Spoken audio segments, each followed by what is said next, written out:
महाकवि कालिदास द्वारा विरचित अभिज्ञान शाकुंतलम नाट्य ग्रंथों में एक श्रेष्ठ रचना है।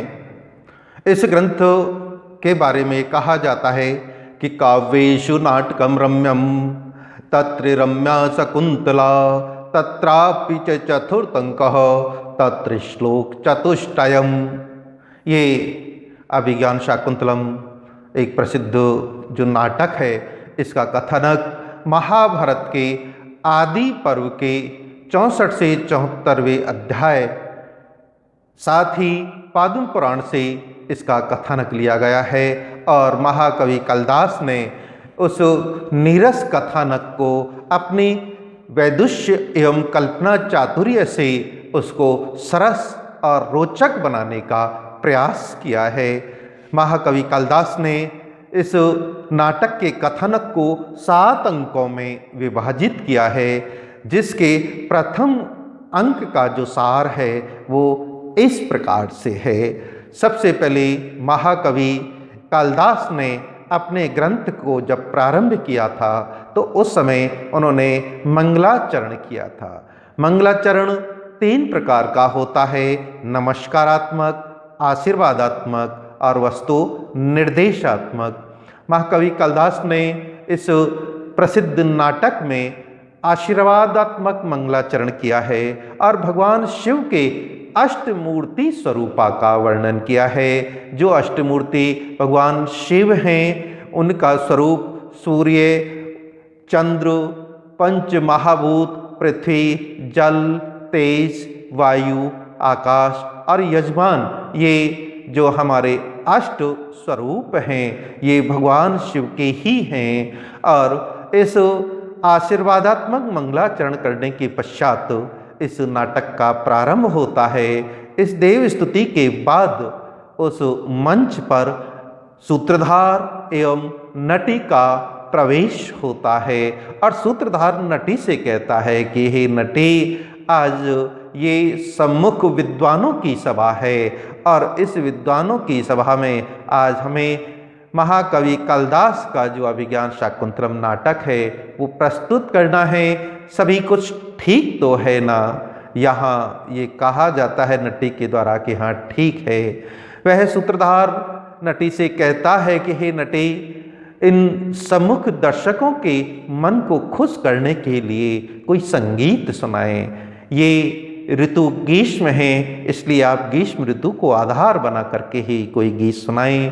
नटी ग्रीष्म ऋतु को आधार बना करके गीत सुनाती है। वह सूत्रधार कहता है कि हे नटी, तुम्हारे इस संगीत के स्वर ने मेरे मन को उसी प्रकार आकर्षित कर लिया जैसे दौड़ते हुए मृग ने शिकार के इच्छुक राजा दुष्यंत को आकर्षित कर लिया। तो अब मंच पर कौन है? दौड़ता हुआ मृग, और उसका पीछा कर रहे हैं राजा दुष्यंत। उस रथ पर आरूढ़ हैं, हाथों में धनुष बाण हैं। वह रथ को चलाने वाला सारथी राजा से कहता है कि हे राजन, आप दोनों को, अर्थात दौड़ती हुई मृग और राजा दुष्यंत, आपको देख करके आप मुझे ऐसे लग रहे हैं जैसे मृग रूपधारी यज्ञ का पीछा करने वाले, जैसे भगवान शिव हों।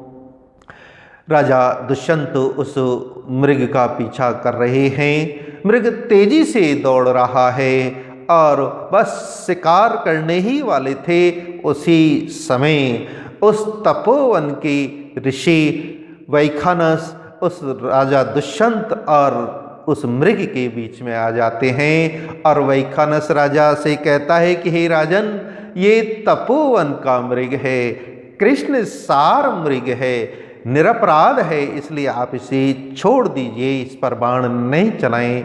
राजा उनकी बात को मान लेता है और वह उस बाण को धनुष से उतार लेता है।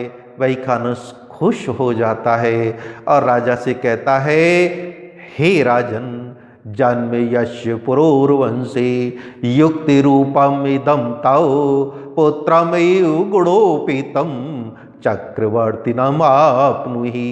हे राजन, आपका जन्म पुरुवंश में हुआ है और आपने ये जो बाण उतार करके कार्य किया है ये उचित ही है। हे राजन, आपको चक्रवर्ती पुत्र की प्राप्ति हो। ऐसा उस राजा दुष्यंत को वह वैखानस आशीर्वाद देता है और राजा दुष्यंत से कहता है कि हे राजन, ये सम्मुख कर्ण ऋषि का आश्रम है, आप इसमें पधारें, अतिथि सत्कार को ग्रहण करें। राजा कहता है कि हे ऋषि कुमार, क्या कर्ण ऋषि यहाँ विद्यमान हैं?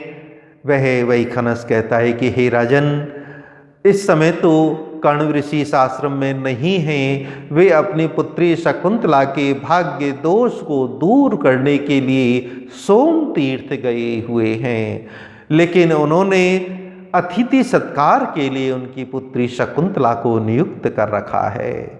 आप वहाँ तपोवन में पधारें, अतिथि सत्कार ग्रहण करें। राजा कहता है कि ठीक है, वही मेरे बारे में ऋषि कर्ण ऋषि को बता देगी। राजा दुष्यंत अब तपोवन की ओर जाते हैं। जाते जाते देखते हैं कि अब आगे तपोवन है, इसलिए अंदर जाना रथ के साथ उचित नहीं है, इसलिए सारथी से रथ रुकवा लेता है और वह रथ से उतरकर कहता है कि हे सारथी, मैं जब तक तपोवन से लौट करके नहीं आता तुम यही रहना रथ के साथ। राजा दुष्यंत अपने आभूषणों को, अपने धनुष बाण को वह अपने सारथी को दे देता है और वह अब तपोवन में प्रवेश करता है और प्रवेश करते ही उसकी दाहिनी भुजा फड़कती है और दाहिनी भुजा फड़कने का जो शुभ शकुन वह अनुभव करता है तो कहता है कि कहाँ ये तपोवन और कहाँ मेरी दाहिनी भुजा फड़कने का फल। तब वह कहता है कि भवितव्यानाम द्वाराणि भवन्ति सर्वत्र, की जो होनी होती है उसके द्वार तो सर्वत्र खुले रहते हैं। अब तपोवन में उसने जैसे प्रवेश किया तो तपोवन में राजा देखता है कि 3 तापस कन्याएं शकुंतला, अनुसुईया और प्रियंवदा तपोवन के जो कार्य हैं, जैसे वृक्षों में जल सिंचन का कार्य अब वो कर रही हैं, साथ ही वह मनोविनोद भी कर रही हैं। उसी समय जल देते समय एक भौरा उस शकुंतला के मुखमंडल की ओर आता है। शकुंतला भगाना चाहती है, नहीं भागता, सखियों से रक्षा की अपेक्षा करती है। सखियां कहती हैं कि हम तुम्हारी रक्षा करने वाली कौन हैं? इस पृथ्वी की रक्षा करने वाले तो एक ही हैं, वो हैं राजा दुष्यंत। राजा दुष्यंत उस अवसर पर वह तापस कन्याओं के समक्ष उपस्थित हो जाता है और कहता है कि कौन इन तापस कन्याओं को परेशान कर रहा है। घबरा जाती हैं और कहती हैं कि नहीं, ऐसी कोई बात नहीं है। वे एक छाया में उस राजा दुष्यंत को बिठाती हैं, अतिथि सत्कार करती हैं और अतिथि सत्कार के लिए जल फल आदि के कहती हैं। राजा दुष्यंत वहाँ उनके पास बैठ जाता है और बैठने के बाद वह आपस में बातचीत करता है।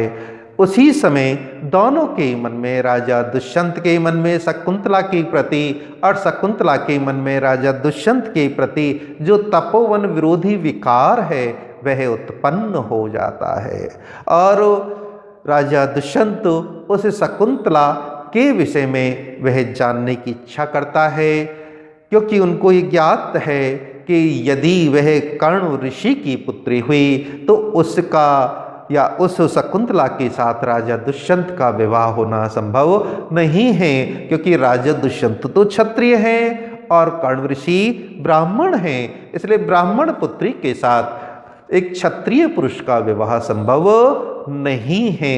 इसलिए साथ ही ये भी कहा जाता है कि जो कर्ण ऋषि हैं वो तो आजीवन ब्रह्मचारी हैं। तो ऐसी स्थिति में राजा दुष्यंत शकुंतला के विषय में जानना चाहता है उस बाती बातों में उसकी सखियाँ और उनमें प्रियंवदा ये बता देती है कि यह शकुंतला विश्वामित्र और मेनका जो अप्सरा है उसकी पुत्री है। उनके द्वारा त्याग दिए जाने पर इसका पालन ऋषि कर्ण ऋषि के द्वारा किया जा रहा है और कर्ण ऋषि इस शकुंतला के विवाह के भी इच्छुक हैं। यह जान करके राजा दुष्यंत खुश हो जाता है और मन को कहता है कि हे मन, तू इस शकुंतला के विषय में जितना भी प्राप्त करने की इच्छा कर सकता है वह कर ले।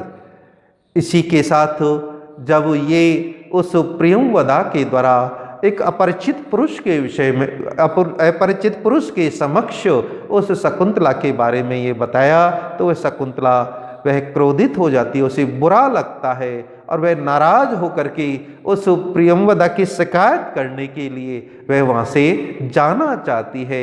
लेकिन वह रोक लेती है प्रियंवदा और कहती है कि तुम पर अभी मेरे 2 वृक्षों में जल सिंचन का कार्य है।